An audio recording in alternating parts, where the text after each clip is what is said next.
future members, that is future members, not us, future members can serve in the legislature from 14 to 12 years, but permit those individuals to serve the entire 12 years in one house or the other. The election code requires that the legislature hold joint information hearings on all initiatives that have qualified for the ballot. I would like to emphasize that this hearing is informational only, as we have no ability to alter the measure or affect its appearance on the ballot.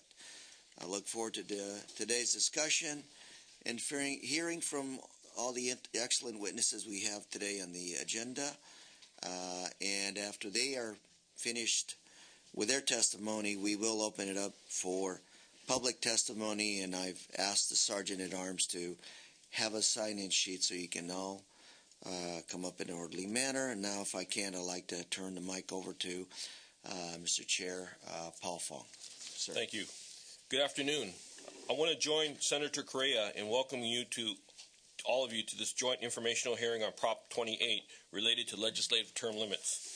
When California voters adopted term limits with the approval of Proposition 140 in 1990, it was the beginning of a nationwide trend.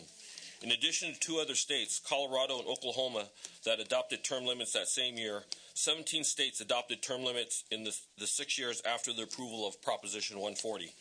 Since that time, however, only 1 other state, Nebraska, has enacted term limits, and no states have done so in the last 12 years. California's current term limits, a limit of 3 terms in the Assembly and 2 terms in the Senate, are among the most restrictive in the country. No state has a limit that is more restrictive than the 3-term or 6-year limit on service in a single house of the legislature. Proposition 28 would not eliminate term limits. Rather, it would change term limits from a limitation on the number of terms that a person can serve in the house of the legislature to a limitation on the number of years that a person can serve in the legislature. Under Prop 28, a person can serve no more than 12 years in the state legislature, time that could be served entirely in the Assembly, entirely in the Senate, or a combination of time in the Assembly and the Senate. Unlike some previous measures that sought to modify California's term limits law, Prop 28 would not affect any of the members of the legislature who are serving today, nor would it affect anybody who served in the legislature in the past.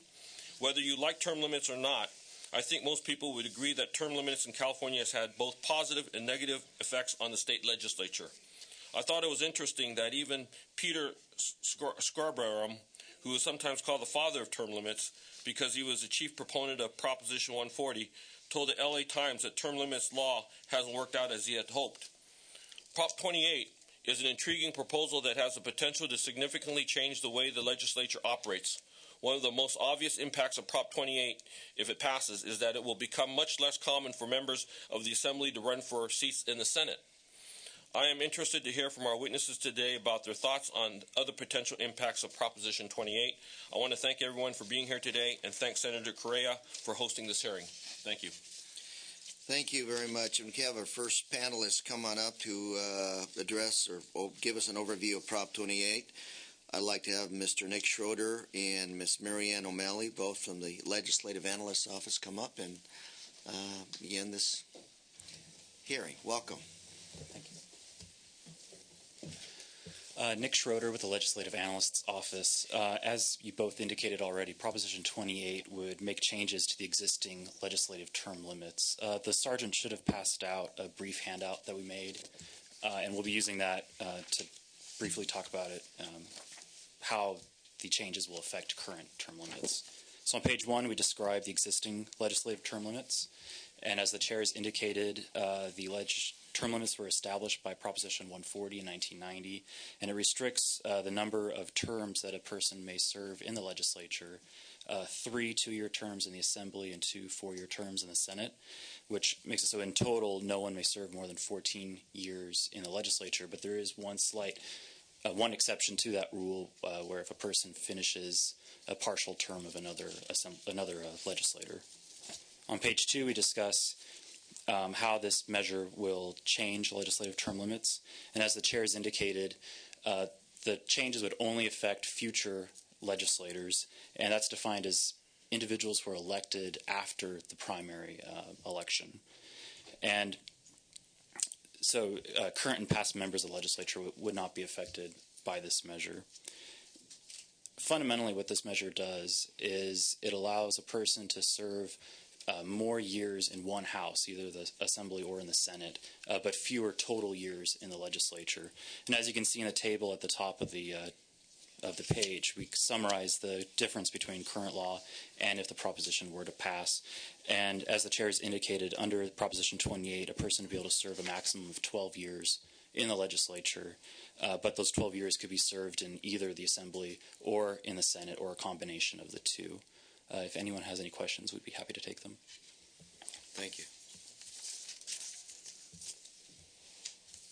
Mr. Mellon, do you have any testimony? Nothing to add, sir. Mr. Swanson. Thank you, Mr. Chairman.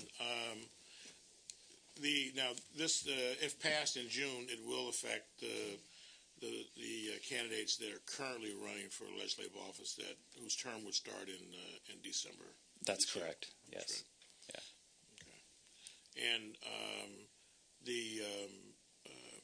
is there any other information that's available, polling information on the measure that you have, or maybe some future speakers will have? We do not have any of that type of information, but the proponents or opponents may have that type of information. Thank you very much. Other questions from Dice? Thank you very much. Thank you. Let's move on to our panel proponents. Trudy Schaefer, California League of Women's Voters, Philip Ung, California Common Cause, and Mr. Lance Olson of Olson, Hagel, and Fishburne. Welcome.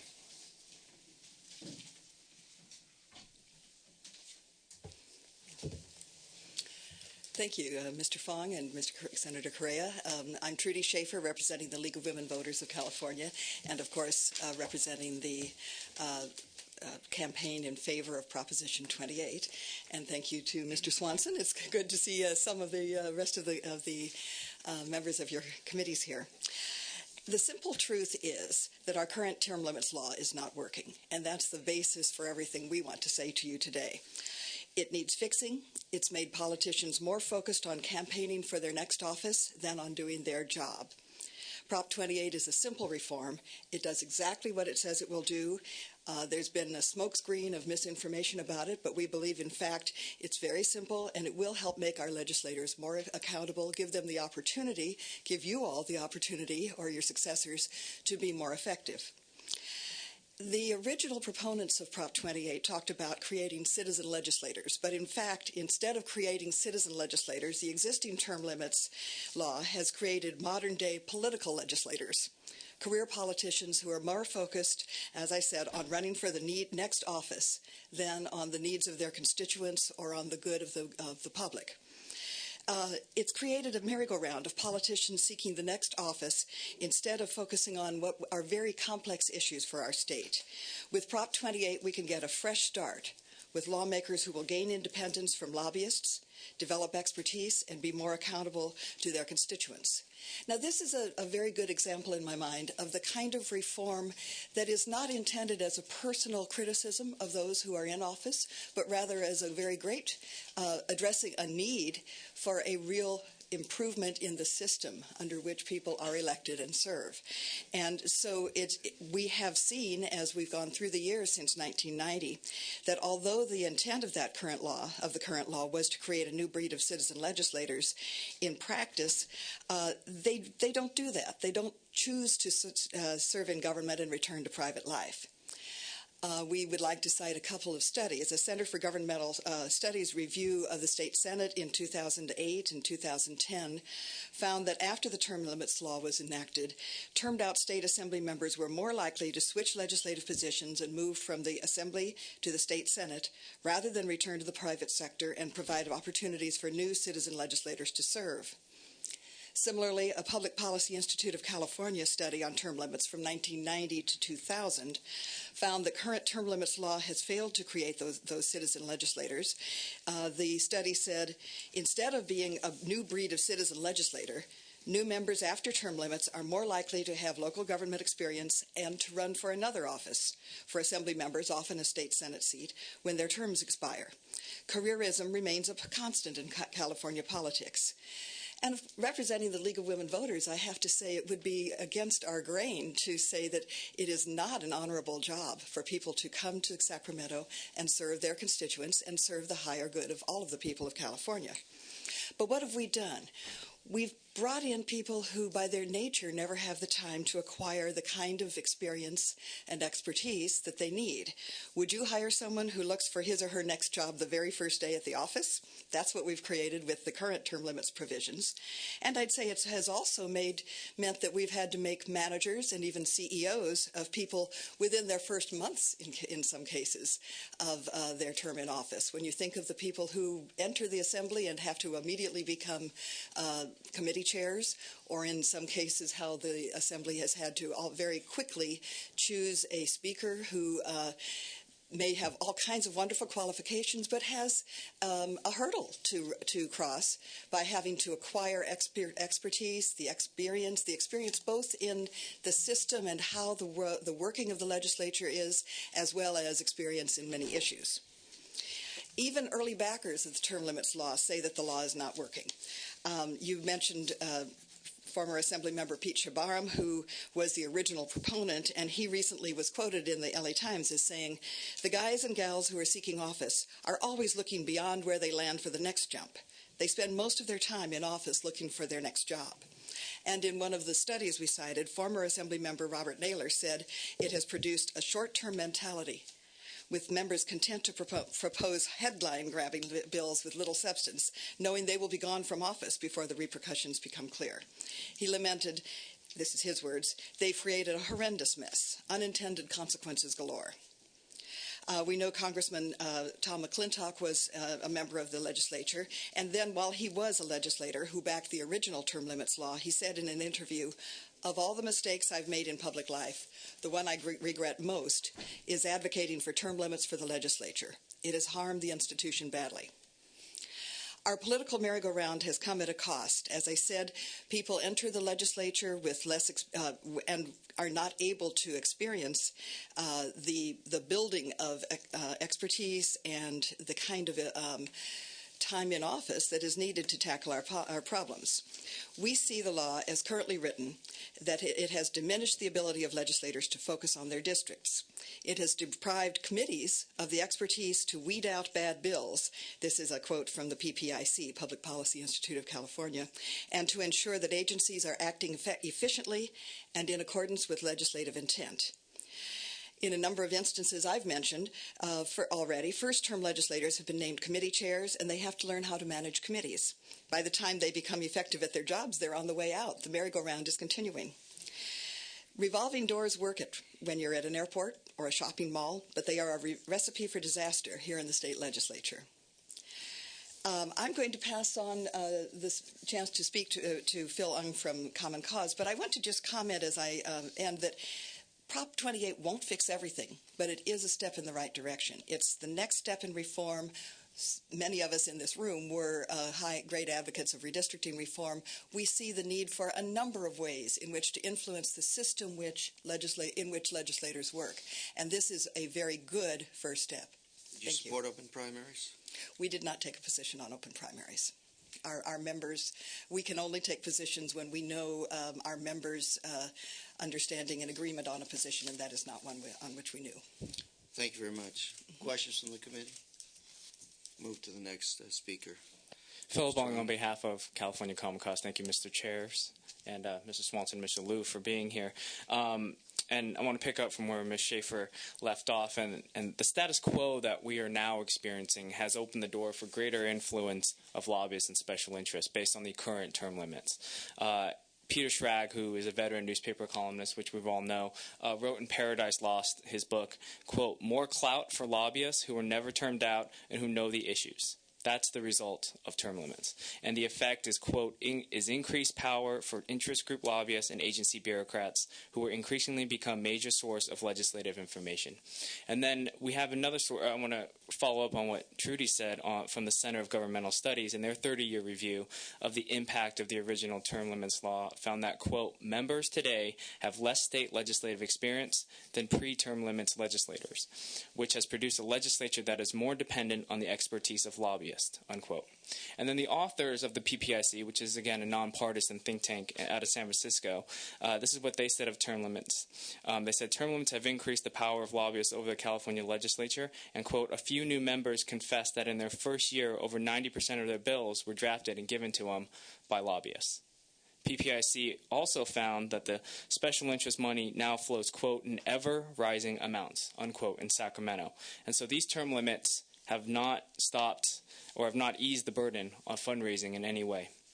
When the San Jose Mercury News analyzed the impact of current term limit law 4 years ago, they found outside interests were responsible for more than a third of proposed laws introduced in the legislature today. And you all see that in your committee, in the committees that you are participating in, that many of these bills are not written by the author or by the member, that they're written by sponsors.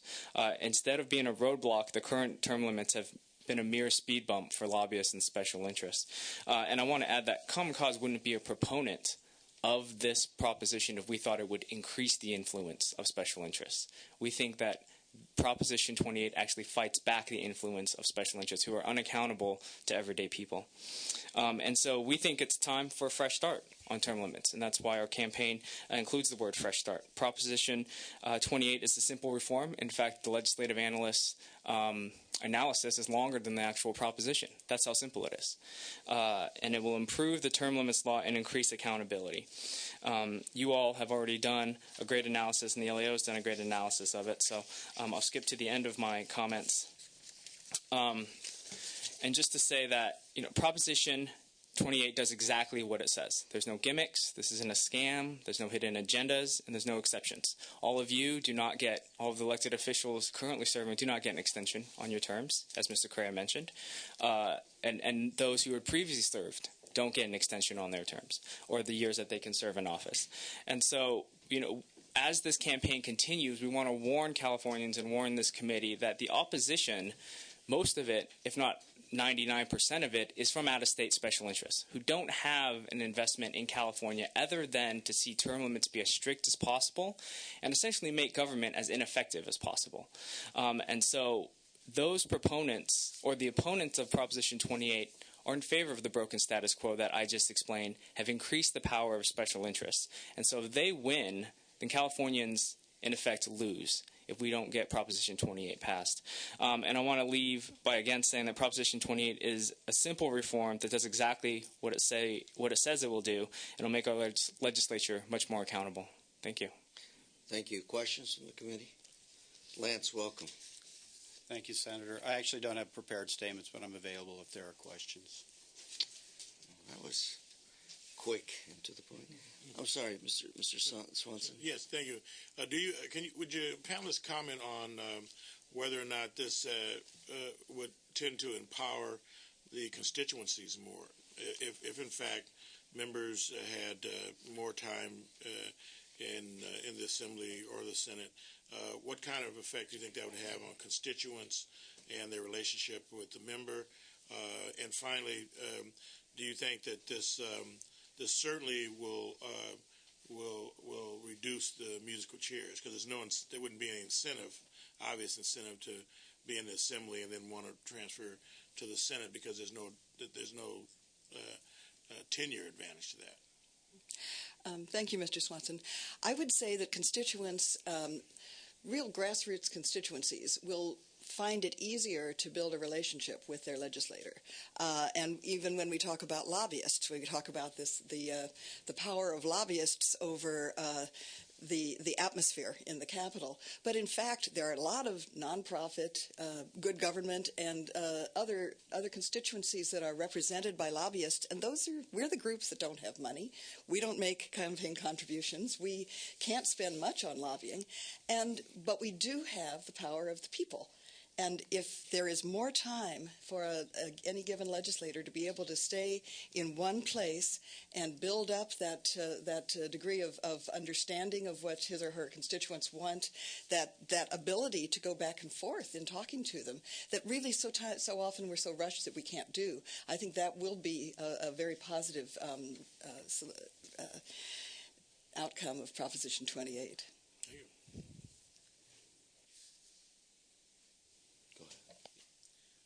There was a similar initiative 4 years ago that was introduced, and it failed. Can you explain why it failed? Well, our understanding. Well, first off, it failed because the voters didn't vote for it. But secondly, Thank you for that. I just want to make sure that we made that clear. And the second reason is because it included current legislators. We think that was in fact, we believe that was the main reason, because it extended the terms of legislators that are currently serving. And this proposition does not. It actually carves currently serving legislators out. Thank you. Yes, Mr. Liu. Thank you. I actually believe one of the primary reasons that it failed is because we didn't have the courage back then to do redistricting reform. And that was supposed to be one of the components of it. Yeah. And when the legislature pulled out of that, then every editorial board across California said this thing needs to go down because you breached trust with the voters. So I think if that actually had redistricting reform in it, then the thing would have passed. But ultimately, because of common cause and other folks, redistricting reform did happen, which I think was a good thing. So. Just yes, Ms. Bonilla. I just had a couple questions. One, and I apologize for arriving late, but did you address the issue of how you came to the number of 12 years? Because I'll be clear that I support the fact that we need to lengthen term limits. It's, the system we have now is, I think, really caused great dysfunction. But how did you arrive at 12? And I have a second question. I can't speak definitively, give you the complete answer, because the two proponents, as you probably know, are the L.A. Area Chamber of Commerce and the L.A. Federation of Labor. But they, I am certain, looked at what people wanted, and it's been our experience that people are quite all over the map about term limits, and it is a fact that this education of how term limits just have not been working is still an uphill battle. For people who don't understand a whole lot about government, they need to learn more and more about what constraints it puts on the legislature. So given that, I'm not surprised that it was written with not much change. And I have to confess that for years I was looking at the various proposals and realizing that if you were going to make it possible to move either to serve your total limit in one house or the other or both, you could only do that if the number of years in the limit in the terms of each house meshed. And so that's, in my mind, one of the main reasons why it went down to 12, so that you could have that flexibility that we wanted the initiative to have. That leads into a second question, if Please. I could ask that. And that is the fact that, do you foresee a transition period where you potentially have some very inexperienced senators? Right now, you currently have a number of people who learn quite a bit in the Assembly, their first 4 to 6 years, and then run for the Senate. Will this set up a dynamic where people who have never served in the state legislature run straight for the Senate? And have you thought at all of what impact that might have? Well, I think individuals currently run straight for the Senate. You might have a majority for a period of time, a transition period. Yeah, I believe so. Yeah, yeah. And I haven't put Mr. Olson. Do you have an answer to that question? Well, I don't, but I would assume that the same argument could be made to the Assembly as well. I mean, lots of people come into the Assembly for the first time who have no experience, and then they may transition to the Senate, thereby giving the Senate more experience. But there will be a transition. I mean, there will be at least 4 years, maybe 6 years, I guess, of senators who will be still senators, who are senators now, who will remain in the legislature until their terms are up under the existing law. Mm-hmm. Right. I would imagine that there are sitting electeds in both houses that will still run for the other house. You can do that. You won't have the benefit of the 12 years, Right. but you have the benefit of the 8 or the 6 years respectively. So I don't think you're going to have any changes from what we have now. But it's my understanding that next year, I heard somebody earlier today say, as much as 40% of the Assembly will be brand spanking new after the next election. So you are seeing that trend is already there of new novices. But I don't think this will change that level of inexperience coming in. And I think the difference is that the freshmen that come in now, you come in and you immediately rely on your staff and outside special interests for expertise. Where if you had more experienced legislators in the Capitol, freshman legislators can rely on the expertise of those in legislators versus the outside interests who aren't accountable to the voters and weren't sent here to make decisions on their behalf. Let me tell you another group that hasn't been mentioned here that I think is very critical to policy making in the state of California. If it helps my case, yeah, absolutely. You can. I don't know if it does. Oh, okay. You tell me. and that's bureaucrats at That's state right. agencies. That's right. That's one thing I've got to battle with these guys, and you call them and say you've got to fix this, and most of them are very. Well, I'm not saying most of them. Many that I've experienced are very belligerent and will not work with you, and essentially want to wait you out because they figure you'll be out of here. And that's not even a legislative, but rather a more of the governor's side. But you see a lot of these folks that are very non-responsive to the legislature. And I think that brings up another point that right now oversight and long-term oversight over programs has been left to agency bureaucrats, and that legislators aren't able to follow programs they enact past 6 or 8 years unless they move up to the other house. And so you're relying solely on staff, and we love your staff, but they weren't elected by the voters to do oversight of the important programs and the fiscal programs that affect the state. And if I can just say thank you, Senator, for bringing that point up, because that balance of influence and power between the legislative branch and the executive branch is one of the reasons why we did want to see a reform of this nature. It's why we think term limits for Congress is bad, too, because of that balance that's a very fine balance between the legislative and the executive branch.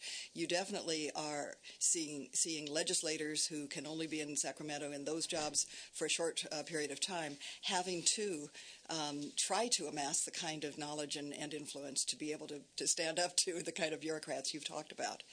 And I just want to add that I don't think it's fair to voters that they expect you all to come in immediately to be professionals and understand the entire tax infrastructure, the entire water infrastructure, public safety infrastructure, and all the other complex issues that are facing the state of California in 6 years. I think that's just literally impossible for you to kind of get that grasp of policy to the level that one, you can check the executive, but two, that you can also be accountable to the voters and make informed decisions on their behalf.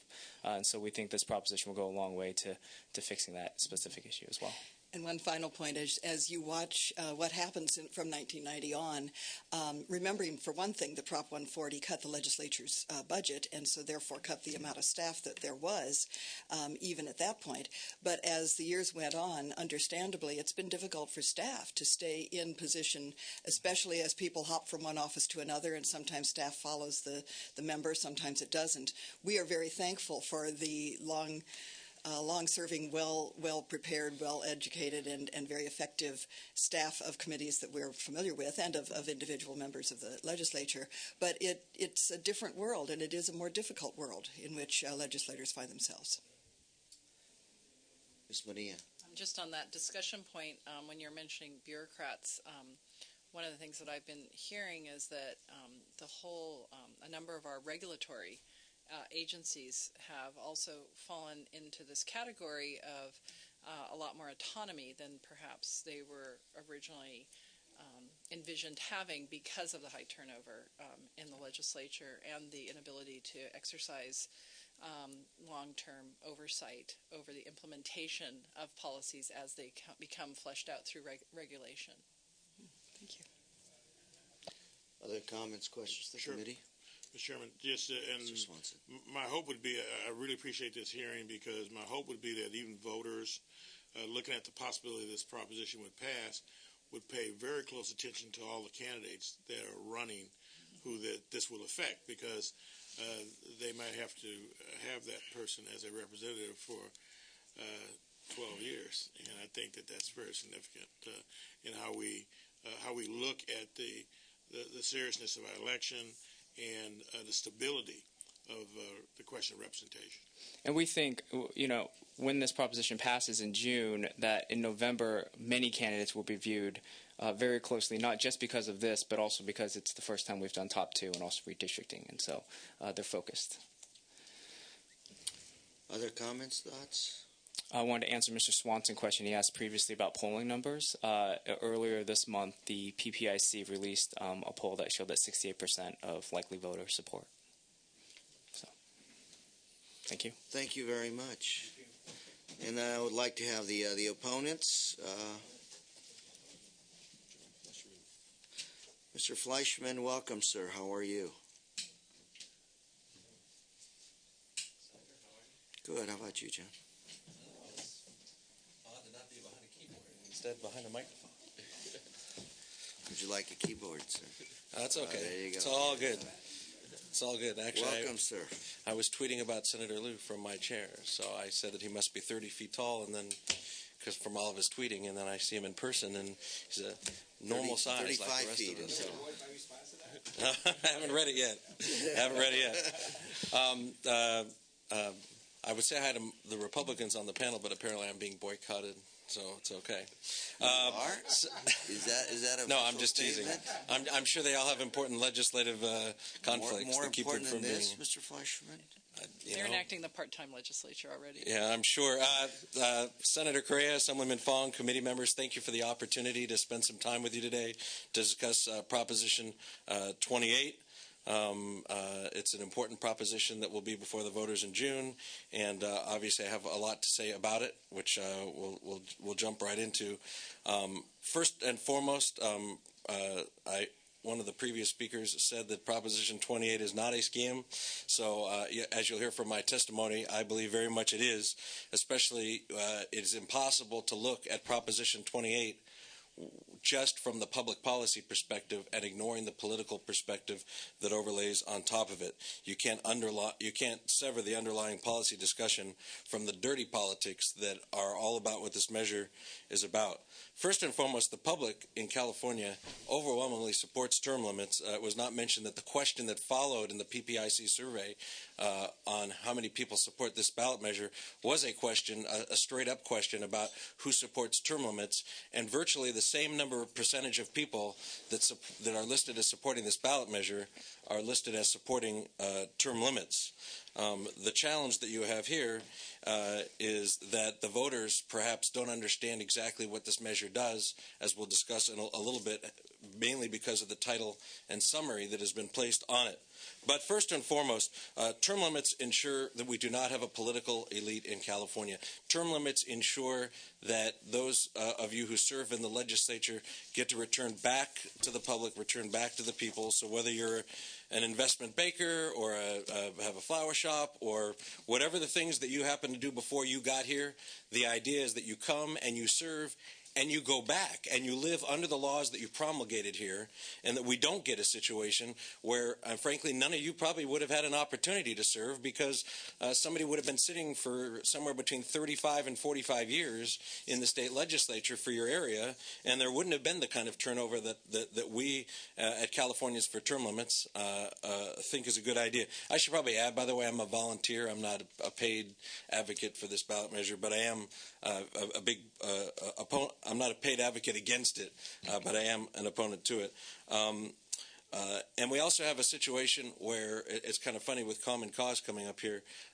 In the absence of term limits, we have a system in California which virtually assures that anybody who's elected will serve their full 12 years because it's virtually unheard of. And we obviously have this experiment in Top 2, and we'll see how that goes. But it's virtually unheard of that once you get elected to an office in California, you simply are in that office until you don't want to be there anymore. Between the combination of the redistricting, which guarantees most districts are not competitive in a general election, and also the advantage of incumbency and the ability to get all of the money that comes in from the special interest to pad political bank accounts, ensures that the politicians will stay here as long as they want. But like I said, the important thing to discuss on this measure, or the important overlay, is the political process, which I call the anatomy of a scam, which starts out with crony capitalism.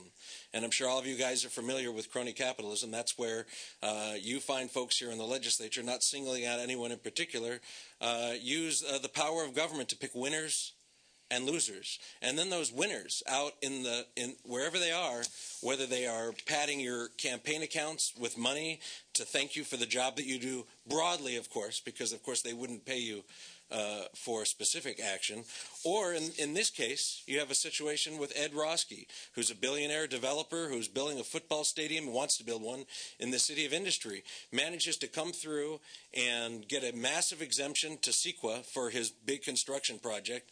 And it's a whole separate issue about the ideology of the left. Was that Industry or was that downtown LA? No, this is the Industry proposal. Because there's two exemptions, I think. Right. Well, the one that I don't know what that guy's been encouraged to do. Maybe he'll be making the big donations for voter contact for this measure. But during the time when Roski was getting CEQA approvals from this building and subsequently after, he contributed 7 figures in donations to the Political Action Committee to put this measure on the ballot.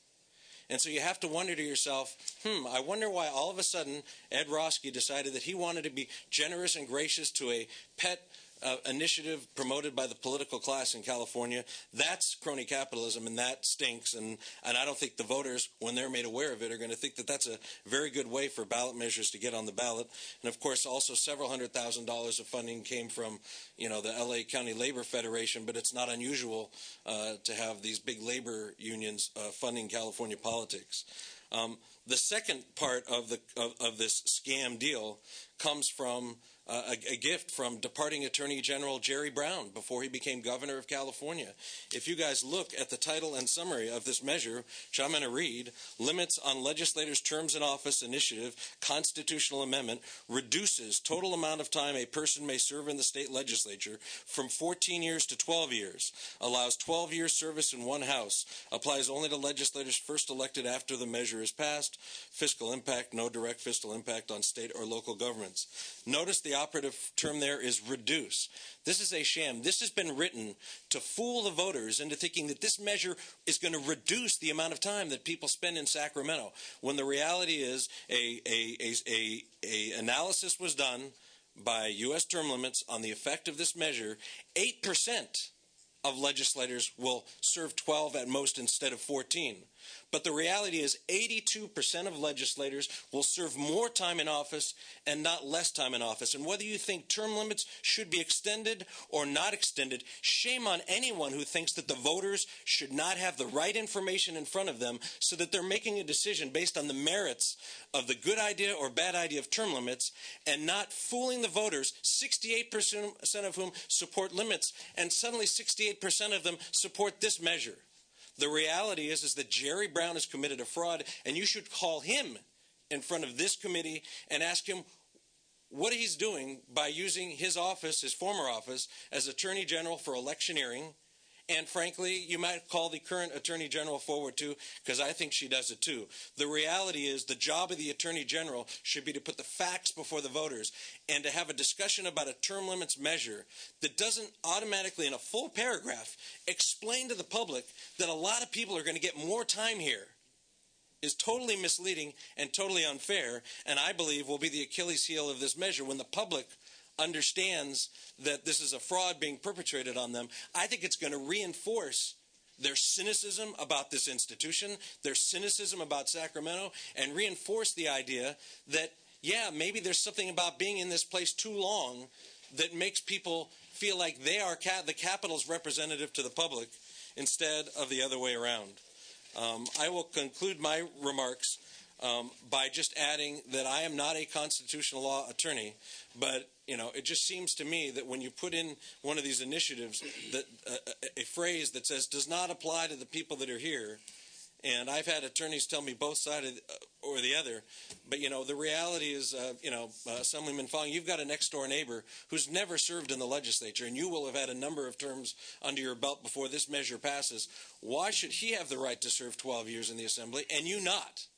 And I think there's a real constitutional question that will be addressed by the courts, but it's entirely possible that everybody's going to get to serve more time, which I'm sure would make all of you guys happy because you're already here. But the reality is it's time for you guys I shouldn't say you guys, it's time to realize that what the voters in California want is a citizen legislature made up of people whose life experiences outside of the legislature are the predominant experience that they're looking towards when they figure out what to do here. Not to figure out what they did last decade or the previous before when serving in this institution. So I would encourage this committee to think very carefully about the political situation surrounding this measure. Again, I get it that there's a healthy debate about whether longer terms or shorter terms are better for California. I believe shorter are better. Clearly, from hearing some of you guys speak, you believe longer is better. But nobody here should feel very good and probably should want to take a shower over the politics of fooling the voters and not putting the correct information in front of them so that they're making an educated decision about what they want to do. All right, that's it. Thank you very much. Thank you very much for that lively discussion. Or presentation? Any discussion from the guys here? I just wanted to say, Mr. Fleischman, that you make a very good point, which is the reason I'm here is because of term limits. If it wasn't for term limits, I would not have gotten a shot to run for the legislature. At the same time, the issue I'm debating in my mind, and I'm a guy who supported Prop 140, is, as I said before, is the fact that inexperienced legislators, I believe, we have a challenge with that. I remember when I first got here, back in '99, I met who I consider a very interesting individual, Mr. John Burton, and we were having a discussion. I did something, I got him real mad at me, and he jumped up and he pointed his finger at my face and said, "Lou, just because you think it doesn't mean it hasn't been thought of before." And his point was that a lot of the ideas have been recirculated in this area, in the legislature, so to speak. And a lot of those ideas had failed in the past because, for some reason or other, their merit was lacking, and yet you see these same ideas coming back. And a good example is energy deregulation from back in '96. Good idea. The way it was implemented was atrocious, and we're still paying for it today. If you look at your electric bills, you have a little line there. We're paying for that big bond that we passed in order to fix that mess. And I don't think there's many people in this legislature that remember those good days of going through that. In the state of California, we had the brownouts. You had people in San Diego paying $600, $700, $800 a month for electricity. And so I'm thinking, what is the value of that institutional knowledge? And earlier I brought up the bureaucrats, and I'll tell you, one of the experience I had a few years ago, one of my constituents called me and said, "I need help. They're putting me out of business." I jumped on it to try to see if I could work with these bureaucrats, and I'll tell you, they took me on, nose to nose. They got the press involved, and, we had a fight, and we're continuing to have fights. So I don't think it's term limit extensions. It's not the elimination of term limits. You're going from 6 to 12 and from 8 to 12. The question that now is that appropriate balance between experience and having term limits? It's not Willie Brown days. It's not, you're not going to be here 30 years. If that were the case, I wouldn't be here today.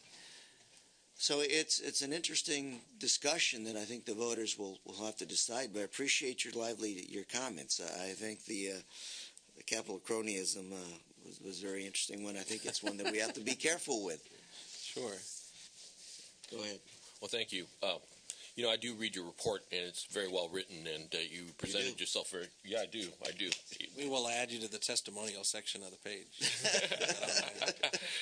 But I wouldn't be here either if it wasn't for term limits. And in fact, the last time when I was running for office, the ballot for the term limit extension was on the ballot, and 2008. Yeah, I got in late because I had to wait to find out if the person able to get in. if I can get in or not. So of course it went down to my advantage, but now I look at it differently, and I have to look at the future of this institution and whether it's a good thing for it or not. And I really appreciate your testimony. You really provided some balance to this whole debate, and so I want to thank you for it. Appreciate it. Well, we'll see if the voters get a balanced discussion. But I appreciate your time. And I look forward to reading up on some more of your discussion on this. But I think that that the voters need to be informed and make a good decision on this issue. Any further comments from the committee? Then thank you, Mr. Fleischman. Right. Thank you for coming down as a volunteer Sure. and doing this. Appreciate it. We're going to have public testimony. Ms. Michelle Romero from the Green Line Institute. Welcome, ma'am.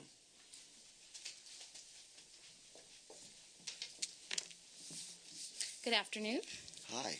Thank you for allowing me to speak today. Again, my name is Michelle Romero, and I am representing the Green Lining Institute today. Proposition 28 is really about trying to balance two things, which I believe, Senator Correa, you began to allude to, and they are representative government and experience and knowledge.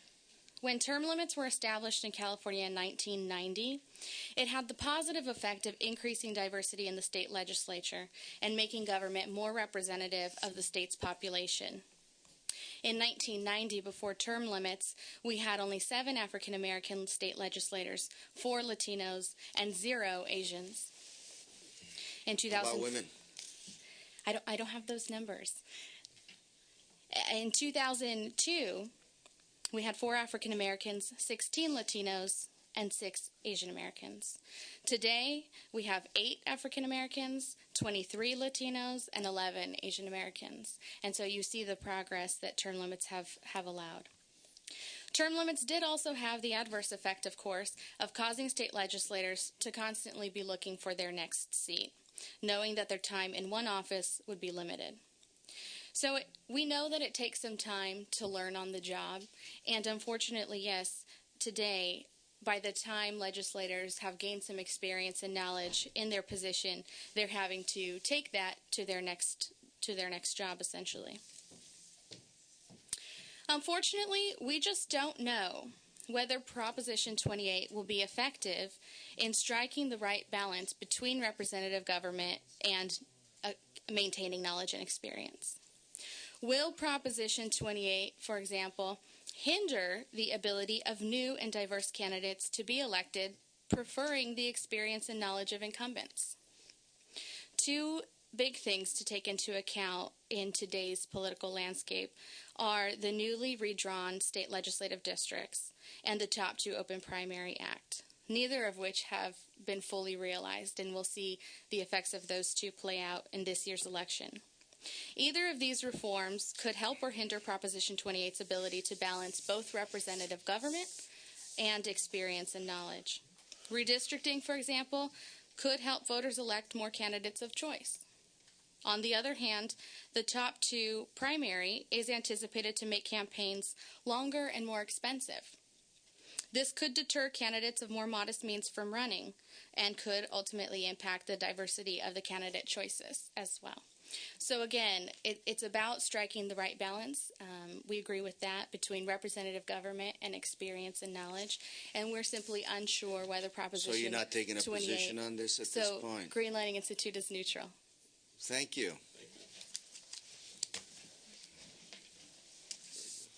Can I see a raise hands of how many people here are neutral? Paul Smith, welcome, sir. RCRC. Sounds like a cola. Could be.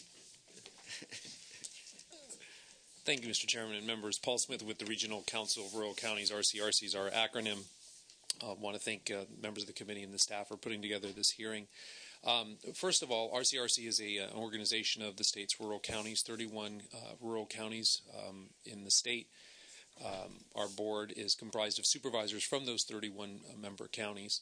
Last week, our board decided to support Proposition 28. We voted in favor, and that's kind of an interesting thing because if you look back at the history of Prop 140, particularly the 2 or 3 ballot measures that have come before it, or after it, I should say, before Prop 28, those measures have generally failed in counties that belong to RCRC. All but a handful generally reject them. So supervisors, this time coming from those counties, took a bold step and actually endorsed Proposition 28 for the reasons I'll cover in a minute. But I think it speaks volumes to say that for folks who are generally, who would be sympathetic to I think Mr. Fleischman's arguments and others who want strong term limits in this state, they recognize that what we have had in the last 20 years is certainly not working. The main focus for that conversation was that, as you know, legislators, that counties rely on this legislature and administration for its day-to-day livelihood, both in its funding as well as the mandates and the services that we are required to carry out. A lot of those programs, and particularly the funding of those programs, is very, very archaic, and it takes a long time to understand them. Whether they're formulas or policies or routings of various agencies for who does what, it takes time to develop the expertise to know that. And I think, Senator Correa, you serving on the board, you recognized that when you went to Orange County. What this measure does is it doesn't throw out term limits. It just gives a little bit more flexibility and a little bit more time for legislators to develop those policy expertise. You always are going to have good and bad. You're always going to have some legislators who will be engaged and some who will not, regardless of how long they are here. But what we do know is the short, concise time frames that legislators are here, it's just very difficult to develop the policy expertise unless you are fortunate to somehow extend your life by either going from the Assembly to the Senate or the Senate back to the Assembly. I'll just give one example in conclusion, and that is in 2004, the legislature enacted what we call the triple flip and the swap. Two very, very difficult, not easily comprehensible to the average person, what those mean in the world of county finance. In fact, I don't think but Senator Correa, any member of this committee, was around when that was done in 2004. Extremely complex stuff. We need people who are here for a period of time, especially the immediate years after big policy initiatives like that are done, who understand that. So when we have problems or we have issues, we can go to a legislator and say, do you remember when? Because it was 10 years ago, it was 8 years ago, it wasn't just 2 years ago, to address those issues. I could go on and on and on, but I think the point is that our supervisors understand the need to have stability and to have some development of expertise in this building as a policy-making role, and that's why our board endorsed Proposition 28 last week. Thank you very much. Other testimony from the public? From the committee? Very well. Let me just say that, again, I thank everybody for coming today. And as I listened to the public testimony and Mr. Fleischman and the committee in favor, I'm thinking to myself, experience versus becoming a political elite, so to speak, versus citizen legislators. Is that a versus, or is that what is going to get us to the ideal or come as close as we can to the optimal spot in terms of legislative lawmaking? How do we represent our constituency the best? Especially now when we do have open primaries in the top two. Somebody mentioned how expensive is it going to be now to get elected, and how is that going to play in should the voters extend from 6 or 8 to 12. And of course, something also that's very near and dear to my heart is the commitment of the legislature to keep the deals that you cut here and you move ahead. It's all becoming too common that, number one, when we pass some of these budget deals, they are passed with the horizon being 1 or 2 years ahead as opposed to 10 years ahead, when maybe a lot of the legislators that are here to vote on those deals think, I got that hot potato off my plate, and by the time I'm gone, somebody else will have to deal with that mess. And I've heard more or less a lot of legislators say that. We fixed it, at least for the next 2 years, we're out of here. Will extending term limits 6 to 8 to 12 have an effect on that mentality of folks cutting deals here to get out of town and not have to worry about upholding those commitments ever again? Interesting discussions and a lot of stuff for the voters and for the state of California to think about as we move to vote on this most important initiative. So seeing no further comments from this committee, seeing no further comments from the public, I will adjourn this committee and look forward to the lively debate. Thank you very much. Oh, Mr. Donnelly had a comment. Thank you, Senator. As someone who is a citizen legislator who came here with really no money at all and all grassroots, I think it's particularly important that we always consider that we keep our legislators, well, really truly our representatives, because the Constitution doesn't allow for legislators, it allows for representatives, that we keep them close to the people. And I think the best way to do that is simply to have free and fair elections. And the people have a right to recall anybody they want. Nobody is guaranteed this X number of years. You come up here and everybody tells you, oh, you're going to have this many terms in the Assembly, then you're going to serve in the Senate, and then maybe you'll go off somewhere else. No, you're going to answer to the people every 2 years. And I think that's really the most effective term limit there is, because if you break your deal, or if you break faith with the people, we've seen it. If you make a promise not to raise taxes and you raise taxes, the fellow that was sitting in my seat was almost recalled by the people. And that opened up an opportunity for people perhaps that have no experience in the strange and bizarre things such as triple flips and backward somersaults and things that the people don't understand and we're not privy or party to.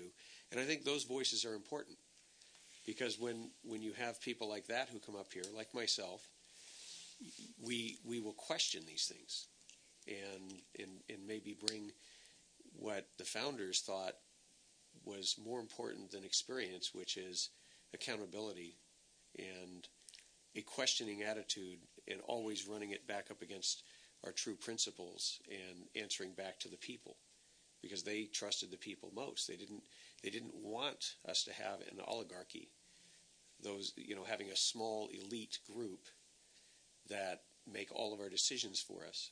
I think it's critically important to understand the policy issues. I'll tell you, it's been a challenge trying to get up to speed. I'm just now starting to feel like I can breathe, and I know who to call to my office to give me the for and against on various issues. But I also think that we need to really respect the people and not put artificial restraints on what really ought to be just free and fair elections. I think that really ultimately is the only term limits we ought to consider. Mr. Donnelly, those are Thank you.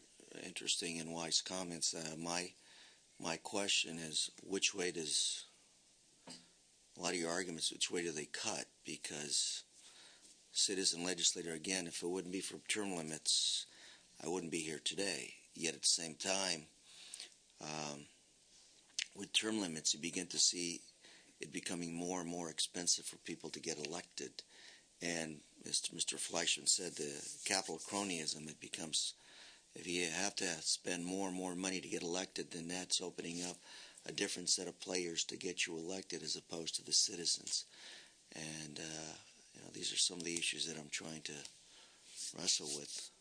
Ultimately, you're right. We all want to make sure that as elected we stay as close as we can to the citizens. And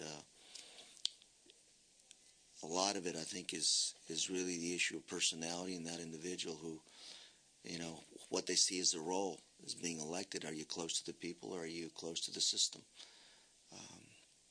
A lot of interesting debate here and a lot of interesting discussion, and I look forward to reading a whole bunch more on this issue as our press continues to address this issue. Any further comments from the committee? Public?